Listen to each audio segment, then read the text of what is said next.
Hey, welcome everyone to the Business Builder. I'm starting on time this week. I'm sure we'll have a few people join us a little bit late, but they can also watch the recording.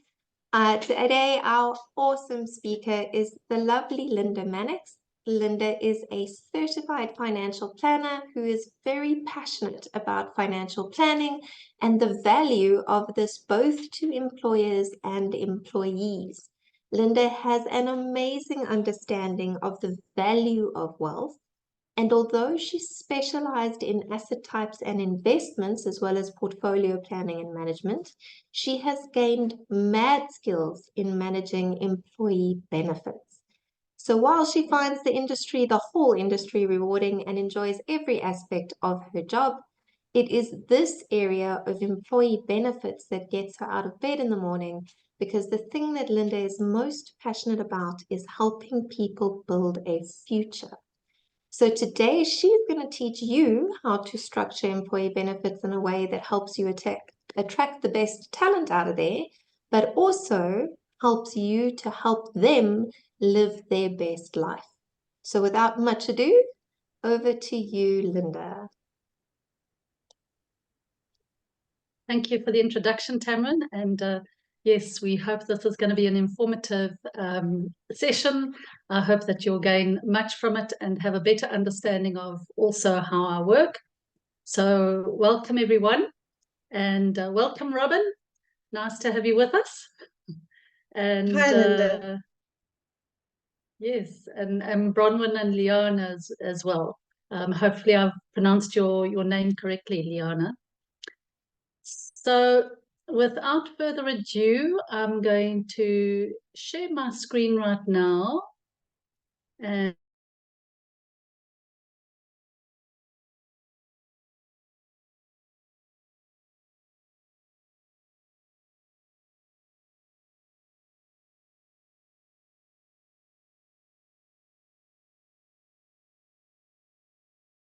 just raise your hand if my internet connection is a bit dodgy. I had a bit of a battle to get on, but A for away. So yes.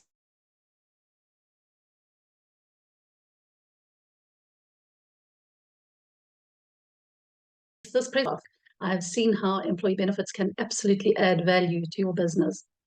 So just first up, a little bit about us. These are the people involved in my business. Myself, and I've been in the industry for over 30 years, and my FSP has been running since 2003. Karen is my amazing right-hand lady. She might even join us shortly. I'm hoping she will if I haven't kept her too busy. And my compliance officer is Alvi Carstens of Masthead, to ensure that our processes are always above board.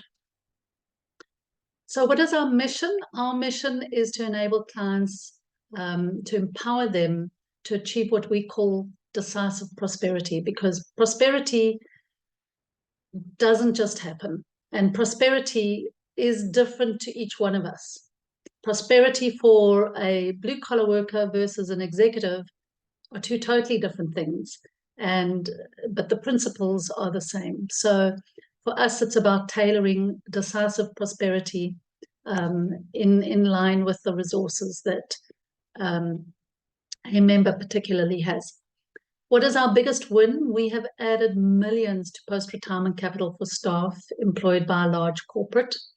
And it's something I'm very proud of. It's something that's testament to my passion for helping staff retire well and financially independent. So I hope that I'll be afforded the opportunity to do this for many more years. So what did Richard Branson say? Is it clients that are more important or employees that are more important? Actually, it's your employees that come first. If you take care of your employees, they will take care of the clients. And I think that that's something that I truly am passionate about. It's the heart and soul of a company is what you see in the culture of a company and in its staff. So we're going to discuss a couple of employee benefits And I'm going to focus mainly on group risk cover, retirement funds, and then a little on extra perks. And if anyone has any questions regarding health benefits, we have our amazing Bronwyn Pringle that's in our room as well. So you may reach out to her directly. But yes, let's go ahead. Okay, so how do we attract the top caliber clients with group risk cover? I think what's important to understand is one needs to do research for what the industry average is. So, for example, when I first saw how this really worked, a client said to me, it was an executive of an IT company, and he said to me, I want my staff to have the best benefits out of all my competitors. So I had to do some research to see exactly what their benefits were, because that was the only way he was going to be able to extract them from their company and for them to join his company. And he was an A driver kind of personality, and he was determined, he was going places, and he certainly did. So we had to first establish what the industry average was, and put something on the table that was going to be more suitable.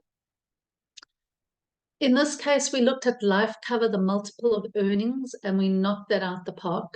So we knew that what we were offering his staff was way above what they would be able to get from an alternative employer. And if you're in a particular industry where perhaps there's only lump sum benefits provided, one could also look at income disability benefits, which are more comprehensive, and they also cover temporary income protection or temporary disability. Severe illness is an overlooked benefit. Not all companies offer it. So if you're wanting the full comprehensive range of benefits, severe illness is certainly one that it's a benefit that one can actually top up on if you're wanting to stand out from your competitors. Funeral cover is pretty standard. I don't see major competitive opportunities there, but it's worth mentioning that you should have it. Okay, and then the education protector, different providers have different ways of providing education, and we'll discuss that in a little bit more detail. But if you have a young group of employees with families, with young families, it's really important to include that in your offering. Right, so just a couple of pointers. So I thought I would share some smart questions with you, because, and sometimes it's not necessarily that they're smart, but they come up often. So when I'm in a consultation with a member directly, we'll go through their benefit statement, and this word unapproved cover comes up, and immediately you see their eyes widen and like, what is this? Because in our mind, we think that approved is what we want, but actually approved is cover that actually the proceeds would be taxed. Unapproved is tax-free proceeds. So in the case of group risk cover, and I have seen it before where I handled a claim for one of the members of this particular company, and it was quite devastating because it was a young woman who had just lost her husband from a heart attack, and she had two young children, and she had approved cover. So there was a huge amount of tax taken off that cover. So when you're looking at a benefit statement, don't just take it at face value that that is the cover on your benefit statement. Be aware that unapproved cover is what you really want. Then continuation options. Sometimes you'll find that an executive or a business owner will skimp on benefits, and because he wants to pack as much in or look like he has or she has great benefits, but at a price that they can afford, they will skip out this continuation option. This, I cannot stress, is such vital cover, because and one example was a close friend of mine who literally she resigned from her occupation. And I said, we need to do your continuation option because you've got 30 days after you've resigned in which to actually take up that cover. And she said, yeah, I'll do it. Well, the next visit I had from her was that she'd been diagnosed with cancer. She hadn't found employment yet, and it was quite a horror story. So continuation options are critical. It's really important to have that option available.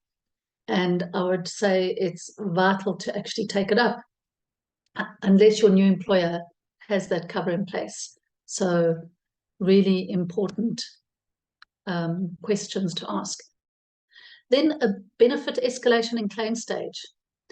If you have a look at a benefit statement, it's a good thing to just go through the benefits and actually cast your eyes to the benefit escalation part of the benefit statement.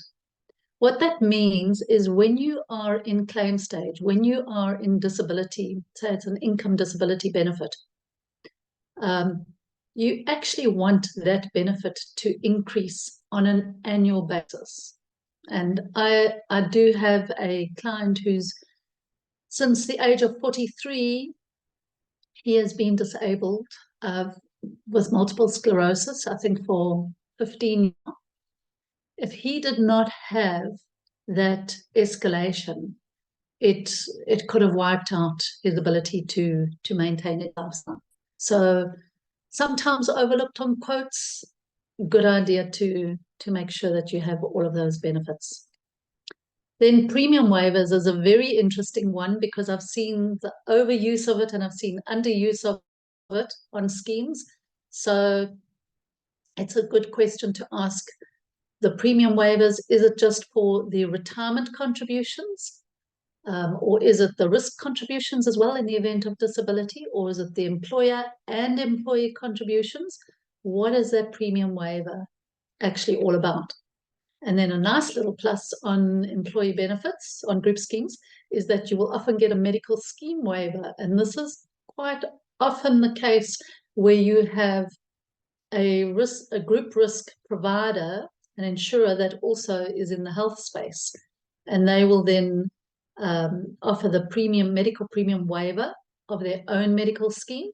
But there are other providers as well that will cover the medical scheme contributions during disability of any scheme.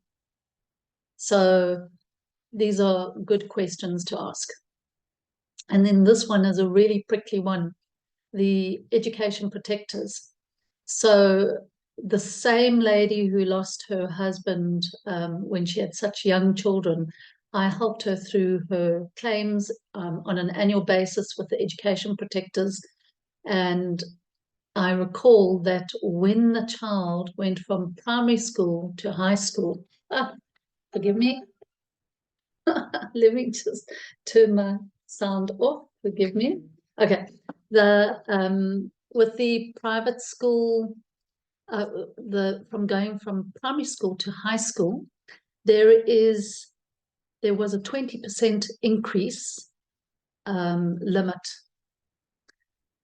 If any of you, well, Bronwyn would know this, it is crazy to have that kind of limitation because I know from my own experience when my children went from primary to high school, those fees more than doubled. So to have a 20% benefit increase was of no value to this now single mother that was trying to keep her life together. So there are other education protectors that are available that also offer global protection. So you've got your preschool, primary school, high school, tertiary education, local and offshore, with a number of providers. Once again, we have the whole spectrum available, so we can do independent quotes for you. So these were just a couple of pointers to make you risk aware of how to structure benefits. So the big question is, what does this cost? I think when we're putting together group risk cover, I think if you have the figure of 3% in your mind, we can certainly, and that's 3% of cost to company. We can put a scheme together in place with adequate cover. If you are going to go for very rich benefits and very high multiples of cover, it could be 3.5%. If the industry is a high risk industry, like say a security company, it could be 4.5% of payroll. So depending on the type of benefits and how you can scale them down, it does have a bearing. But you can put in entry level benefits of 2%, but then you possibly going to lose out on certain benefits that are quite vital to your members. Okay, so how do we cost this? First of all, we look at industry risk. So as I said, something like perhaps a game ranger or or security company is going to be on a manufacturing company even is going to be a much higher risk than an IT company. So that has a bearing on costs and rates. How much or what multiple of earnings of life cover do you take has a bearing on cost. Whether you go the lump sum disability route or the income disability route, that also has a bearing on cost. And then whatever ancillary benefits you add, sometimes the education protector is added in automatically, but all of these can have a bearing on cost. Your average age and demographics.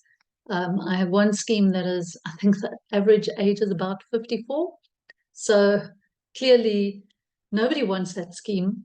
So when it comes to renewal stage and we shop around for the best rates, we're lucky just to keep the cover at reasonable rates because nobody else wants that cover.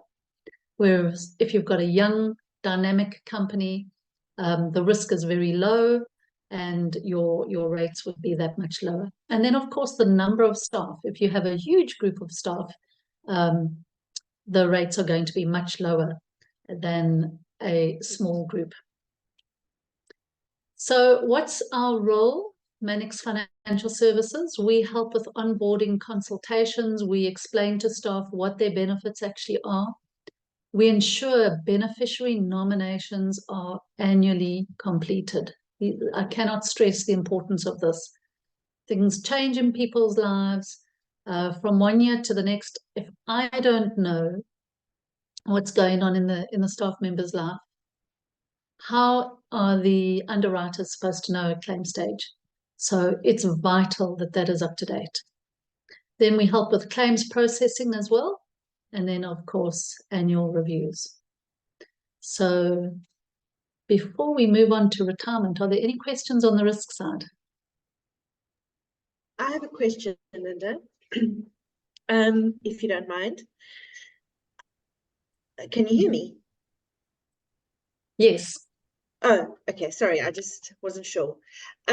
So I just want to check when you are doing risk work and group cover and things like that. I mean, as somebody, you can, from what I understand, from what you said, you can go the lump sum route, or you can go. When I'm talking about the payout, you can do a lump sum payout, or you can do over a period. Does that mean that people who wouldn't ordinarily qualify for something like income protection, they would be able to have that kind of cover under a group scheme, or is that a much more limited? Is that out of reach for group schemes? No, absolutely. So when we talk in income benefits, we're talking disability benefits. So your disability benefits can either be in the form of a lump sum, Yes. in which case total or permanent incapacity is assessed. Yes. It could be a partial payment, in which case the remainder of the lump sum remains in force, or it could be in the form of income protection. Okay, sorry, With I wasn't income 100% protection, sure. Yeah, okay. So income protection is disability risk cover. Okay. Thank you. So, Sorry for the and silly question. no, there's never silly questions. So when it comes to disability, I have had cases where there was a chap who had had a head-on collision, and he had a waiting period of 3 months with his disability. So the employer paid for 3 months, and then from month 4, the risk scheme paid for his income. Okay. But that meant once he was better and well, and he could come back to work, and he did not lose out on an income. So that's where the income protection is far better. Whereas on the lump sum disability, he might have been assessed as, well, it's not total and permanent. He will be back at work, so we're not going to pay. And that's why the income benefit is a more preferable benefit. Okay, that's great. That's what I understood. Thanks, Linda. Linda, I have a question as well, also for the income protection, because I'm very focused on burnout and preventing burnout. But even if you can't, as focused as you are on preventing burnout, burnout happens all over the world. And it's actually becoming quite a thing globally, not burnout specifically, but mental health and people having mental health issues. Is there some form of cover that will help with income continuation for employees who have to take time off for their mental health? Cameron, it's a really good question, and I think mental health issues are probably the most difficult to prove. But I think if there's evidence from a doctor that the employee cannot continue their work, then there would be a payment. But there is quite hectic criteria that one has to satisfy in order to be able to claim that. And in some cases, conditions like yuppie flu, for example, would not be covered in many instances. So mental health is really vital to look after, but also you'd have to go through the processes of following doctors' prescriptions and a whole medical path you would have to walk before you could qualify for that claim. So it is a very difficult path to walk. Thank you. Yeah. Not the answer you probably wanted, but no, I mean it's important to understand. It's a mixed bag, because so it's not easy, but it is possible. So you have an employee who has literally been hospitalized for burnout, they could claim because there's the medical history, and I think that's still a benefit in that case. So yeah. So I do have a claim. On one occasion there was a claim like that, and it was difficult for the member to try and satisfy a claim, and it seemed to be more of a employer-employee issue than a health issue in the end. So that was where we needed an HR consultant to go and do their thing and help find a resolution. So are there any other questions, or shall we move on? Okay. All right. So let's imagine we are now we've got this amazing organization. We've got our risk benefits in place, but we need to be considered to be the preferred employer in your industry. Welcome, Benjamin. Nice to have you with us. So, all right. So we've discussed employee benefits on the risk side, how risk benefits can give you a competitive edge against your competitors. And now we're going to move on to the retirement space. So if you would like to listen to a recording of our session from the beginning, Benjamin, we will make this available to you.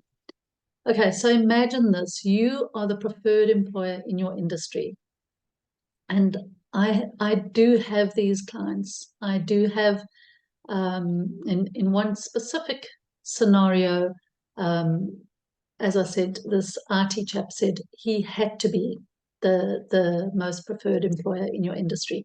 So once again, how do we go about this? Much the same as risk benefits. We will look at the employer contribution rate and the employee contribution rate. If you're contributing the maximum, which would be 27.5% of payroll, that would be considered a comprehensive employer contribution rate. Another way to identify or to stand out from your competitors is looking at the option of fund choices. So do you have just life stage default options that you simply go into as part of because you are such and such an age, or have you got options to select your own funds? And this is where Mannix Financial Services plays quite an important role, because we can assist members on a one-on-one basis to ensure that the fund choice that they have right from the beginning of their employment with their employer is the most suitable for their circumstances. So what does an employee also want? They want regular fund updates. They want to know, what is their fund doing? How's the market doing? How is their fund doing relative to the market? How are they doing relative to lower risk profile funds, or vice versa? They want to be able to have a look at their portfolios. They want to see real values. And if a lot of the funds also now offer online flexibility as far as switches are concerned. But there's a health warning there, because if you're not familiar with, if your staff are not tech savvy and they try and do switches, they can end up doing totally the wrong thing. Once again, we help staff with that. We make sure that they switch the lump sums that they're invested in, if necessary, and we also make sure that they pay attention to the future contributions that also might need switching. So, whereas a staff member might just say, oh, I've done the switch, but then he's still feeding money into the fund that he didn't want. So we do those kind of checks. And then we have financial wellness days. These I'm absolutely passionate about. And I have a roadshow starting with one of my clients next week. And it's such an exciting time for me, because we discuss the markets. We then have one-on-one sessions with each of the staff, and we have a look at their benefit statements. We see where they're at, and there and then we do a forecast for them so that they can see what the outcome are. And I absolutely love this, for reasons I'm going to share with you. So as I said, we do those retirement forecasts. And we do that simply as a service. We also do this for funds where we are not the broker on record. And one of my larger clients, I'm actually not the broker on record, but I have a long-standing relationship with the staff, and I just absolutely love it, because we are getting such traction there, and the staff are fully aware of what their benefits are. And it's a great way to build trust in our industry. So what do we do on the retirement side? Also, we have onboarding consultations. To my horror, one of the particular branches where I consult on a regular basis, I discovered a bunch of staff that the HR lady just put them into a particular fund that said, oh, this is the safest, this is where you've got to be. And in fact, she was putting young people, years ago, she was putting young people into these very, very safe options, which did not, if you want to beat inflation with your retirement savings, you don't want to be in very, very low risk funds. You actually want to have a more aggressive fund, because for the long-term outlook, you want better returns, even though there's more risk. We also do retrenchment counseling. I would say it's almost part of our compassionate services besides claims, because it's a very sensitive time, and staff are just reaching out. They don't want to talk to their employer at this point in time. They are really feeling hard done by and feeling at a loss. And sometimes we just help them understand how they're going to cope with the gap between being retrenched and re-employed. And we help them with ideas, and we understand that that's a very difficult time of their lives.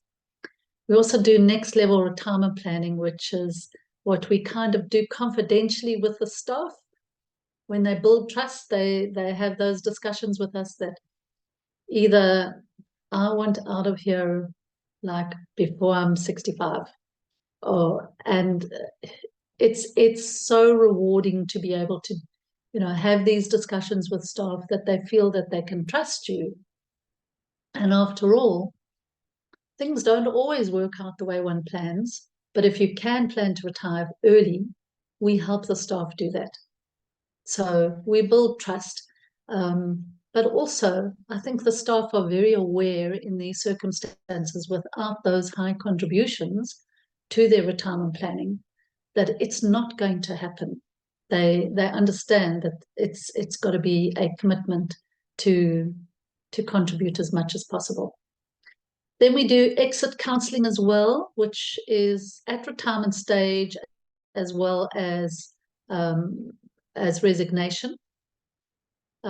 This is even more vital these days because of the legislation. So, the legislation has changed dramatically. We're now talking about a two-pot retirement system, which is actually a three-pot, but that can be another whole session, another hour session, if need be. So I'm not even going to touch in too much detail on that.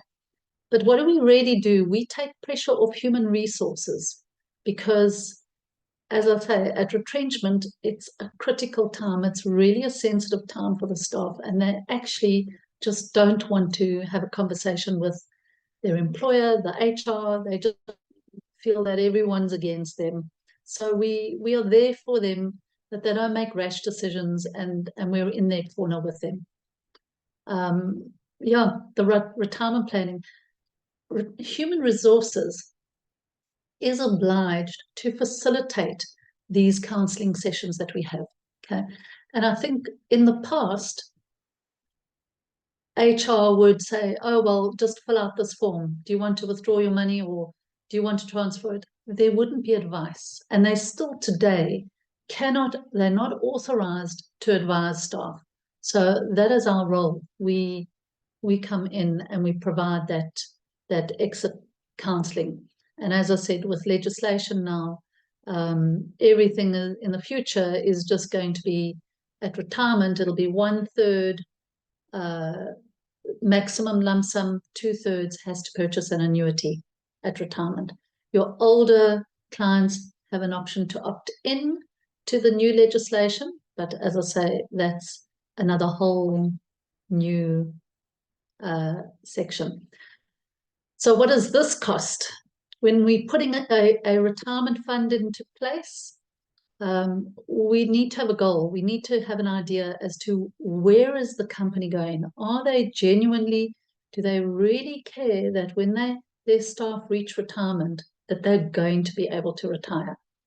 So if we look at a full contribution rate, inclusively costed, employer will normally contribute 14%, and the staff member will contribute 13.5% of payroll. So that's 27.5% of payroll. So this is not for someone who thinks, oh, it would be nice to have a fund, without realizing the impact of cost. Because you're not going to get a good take-up if you suddenly announce to your staff, I'm now taking 13.5% out of your package. And by the way, the employer contribution is also part of cost to companies. So actually it's 27.5%. I mean, it just won't fly. So how do we implement it? Well, we would start at annual increase time. And I think to build trust with the staff, the employer has to take the first step. So they need to say to staff, we are going to implement a retirement fund because we believe it's for your benefit at the end of the day. And we could do a whole presentation on why it's important to have a retirement fund. for those who've never had that kind of counseling. And the employer, in my view, it's my opinion, there's no law, but in my view, the employer needs to take the biggest step to show that commitment to staff. Staff love to hear that the employer is going to contribute more than the employee.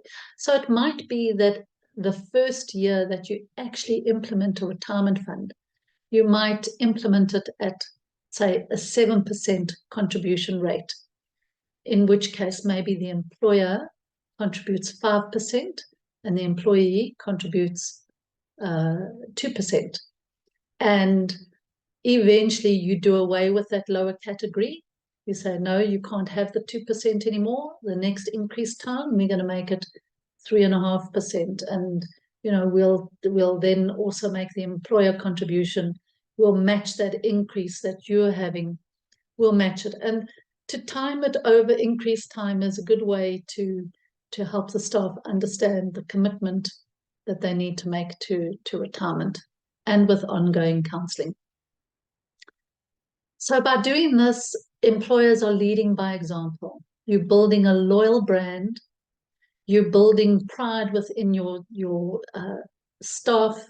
You've got camaraderie, because and I love it with my larger corporates that they have these, I call it cooler conversations, because they're no longer heated conversations, but the water cooler conversations are actually, it's so funny, because you will be engaging with one of the staff members and he says, yeah, he says he's, going to be okay at retirement.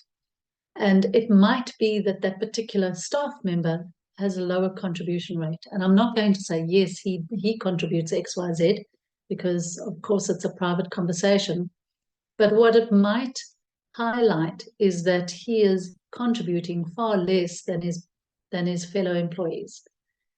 And it's a lovely, gentle way just to say, a lot of the staff are on track for retirement, but I do notice that you seem to be lagging behind your peers, and it worries me.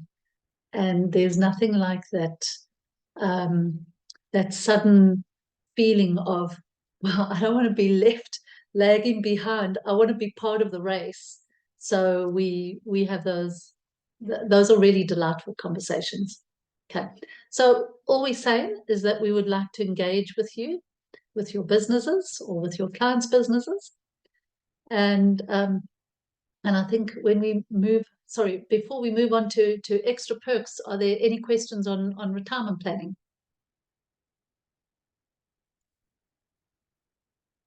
No.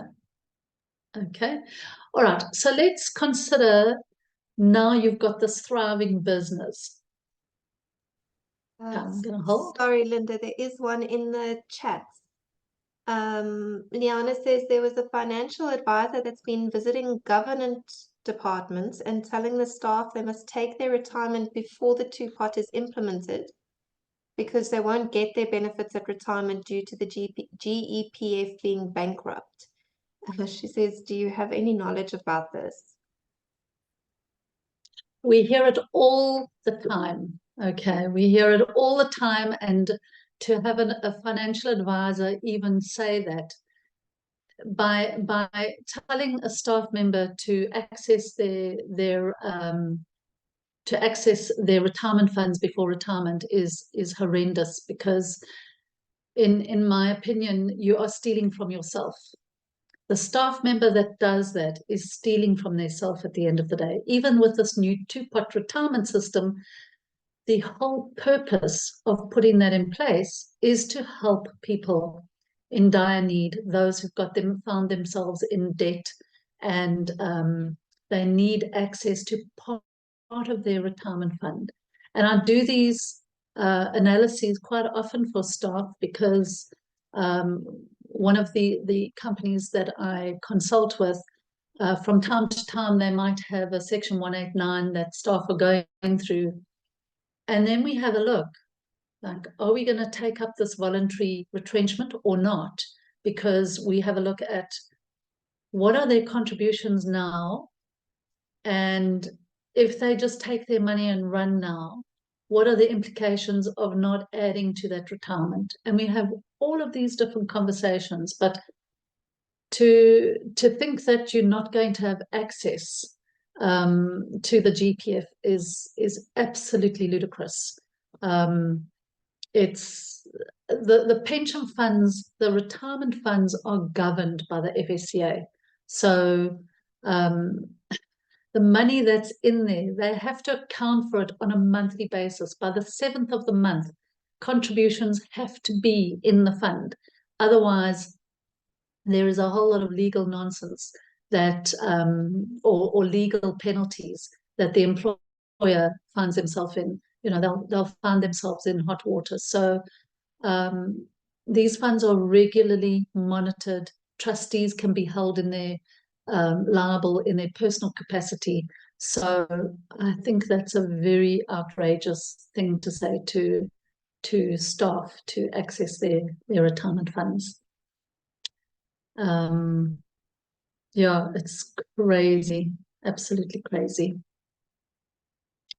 Yeah. So and yes, I saw something else on the chat. Sorry, there was something else on the chat, Tamron. There was another question or comment about the 5%. That was me that it's earlier, far yes. I just, when you mentioned that the cost of the risk cover could be as high as 4.5%, I was just saying it's a worthwhile investment if you're attracting staff and retaining staff with that cover. Well, yeah, especially if it's 4% or 4.5%, that's those are very rich benefits, or a very high risk company that actually needs those benefits even more. So yeah. Okay, moving on, unless we have another question. Okay, let's get on to competitor on your heels. Well, if you want to sort that out, there are two ways to deal with it. You either offer your staff a deferred compensation, or you offer them shares in your company.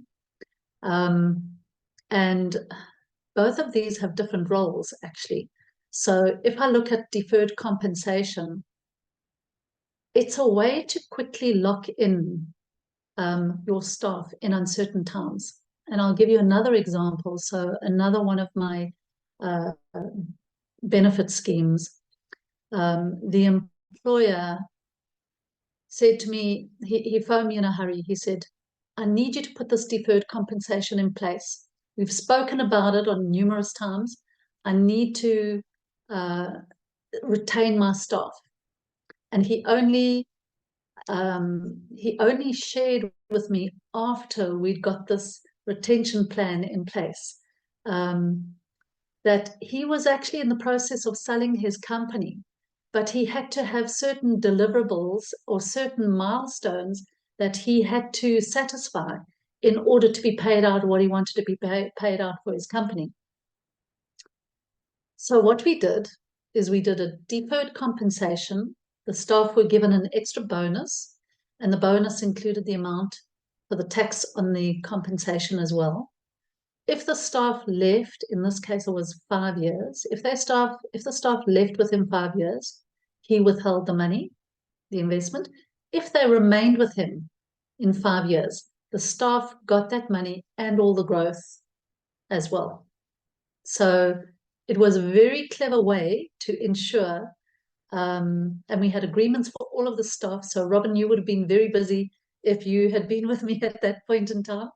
As an attorney, all the staff paid, they accepted the benefits, and it was fantastic. I think in that time we had 2 staff leave for their own reasons, but there were 32 in total that we did deferred compensation for, and yeah, it was a win. The other option is sharing the long-term profits, and this we do via a share incentive scheme. So, Robin, you would be involved in the paperwork as far as share incentive schemes are concerned. But what we do is we ensure that the buy and sell cover, the relevant cover, is provided. So, in other words, If a staff member, let's say it was just one person that was offered shares and they had 10% of the company, they were given 10% of the company, and the owner retained 90% of the company, what would happen in the event of that staff member passing away? We would provide cover for the business owner to buy back those shares so that the beneficiaries of that staff member would be paid out. If it was the other way around, the shareholder who had the 10% would pay for the 90% cover of the business owner, but he would inherit an entire company. And by doing this, we ensuring the longevity of the company as well. So those extra perks, knowing that you might get shares, knowing that you might get a deferred compensation, whether there's a buyout or not, these are ways that you can attract high quality staff and good caliber people.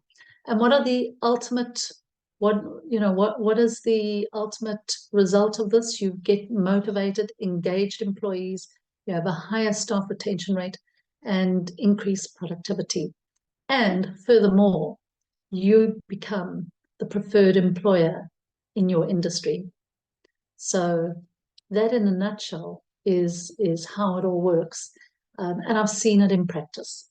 And I think the one thing I didn't highlight as much as I should have is really the compassionate services. We do a lot of that, a lot of counselling. We do, obviously, with the death claims and looking after the family after that is something we do as part of our offering. But that in a nutshell is everything. And as our clients say, thank you, now we understand, and dankie vir die moeite. So we are bilingual, and even we even have a causa client, and we have a translator who helps us with that. So we try and spread our net as far and as wide as we possibly can. And that is the wrap.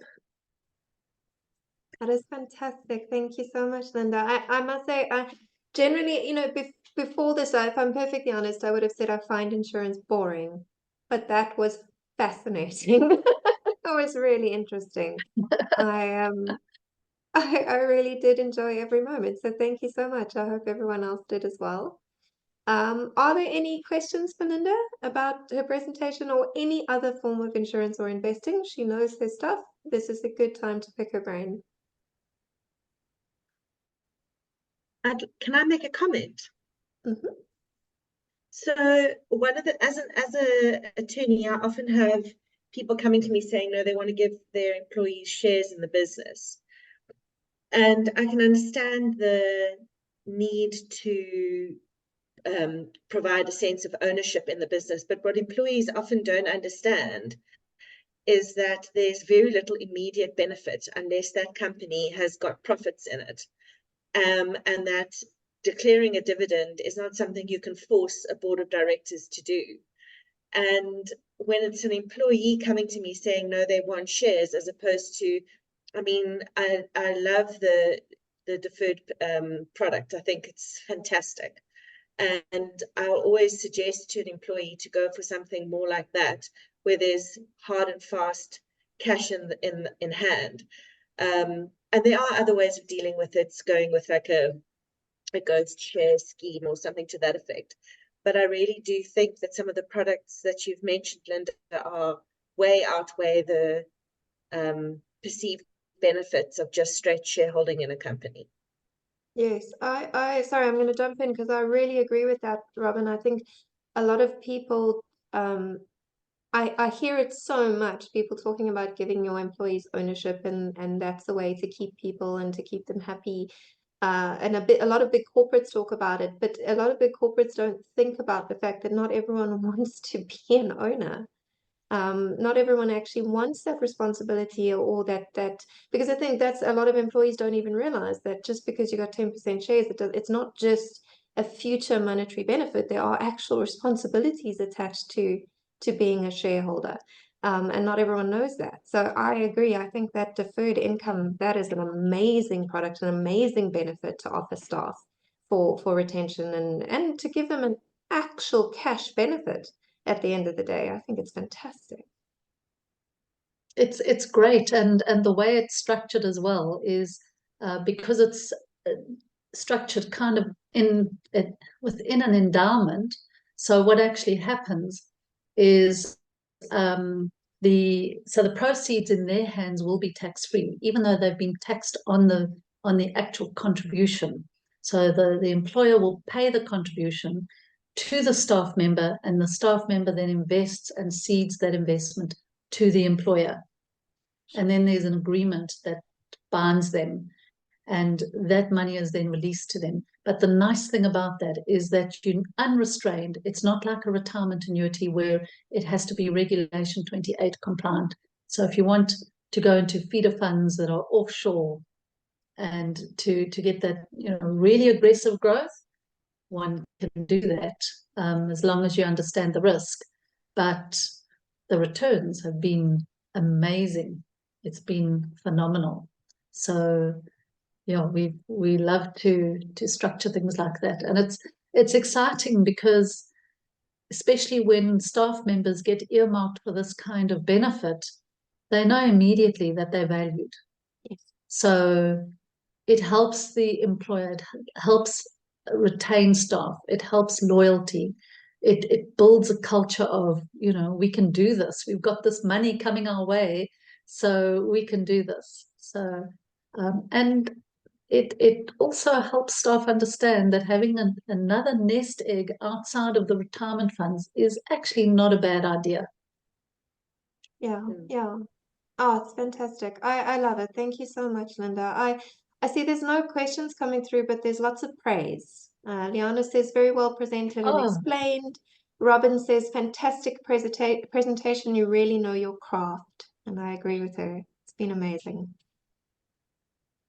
So thank you very, very much. And thank you for the opportunity. And I hope we will have this opportunity again, Tamron. And thank you for putting us out there and putting our craft out there to be accessible. And yeah, we sincerely hope as well that we do start to make a difference. And I think the two-pot retirement system might create some opportunity there where we have more people retiring that are in a better space, financially speaking. So, but until then, I'm out there to encourage employers to bite the bullet and contribute more towards their staff. That is what real care is about. That is really being able to face your staff at retirement and say, you know what, we've done it together. It's been a good ride. Absolutely. Absolutely. Yeah. So appreciating their input and getting you there. Fantastic. Hopefully, yes. Thank you so much, Linda. Since there are no questions, I'm going to end us 5 minutes early, but I do encourage everyone attending and watching the recording, if you need help with structuring employee benefits or even just your own personal investments, reach out to Linda, have a chat. She's an amazing, amazing, amazing financial planner. She doesn't just care about your wealth, she will care about you. So do take the time, give her a shout, and I promise you, you will not regret it. Everyone else, have a wonderful, wonderful rest of your day and a lovely long weekend. Thanks so much. Thanks, everyone. Thank you. Bye. Bye.